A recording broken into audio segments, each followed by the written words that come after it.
ګرانو کتونکو السلام علیکم. زه محمد سلمان همدرد د حق غږ پښتو چینل خبري لنډیز کې ستاسو کوربه اوس تاسو پام را اړوم د مهمو خبرونو لنډیز ته.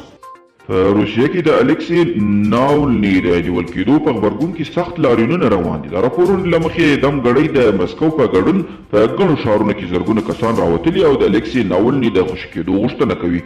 پولیسو بیا 2000 لاریون کوونکي تر دې دمه زنداني کړي دي.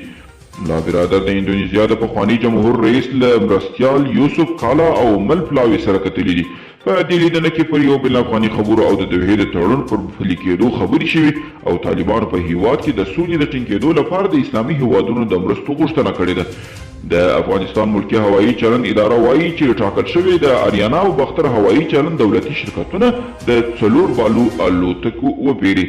د دغه ادارې ویان محمد نعیم صالحي وایي چې ټاکل شوي دغه الوتکې د ولسمشر د لارښوونې پر بنسټ وپېرل شي. وروسته تر هغه چې په روسیه کې د امریکا سفارت په دغه هیواد کې د پوټین د سیاسي مخالف ناولني د زنداني کېدو غبرګون کې د اعتراضونو تر سره کېدو اعلان پر خپل رسمي ټویټر پاڼه خپور کړ. مسکو ویلي چې امریکا د دوی په چارو کې لاس وهنې ته ادامه ورکړي نو په زیان به تمام شي.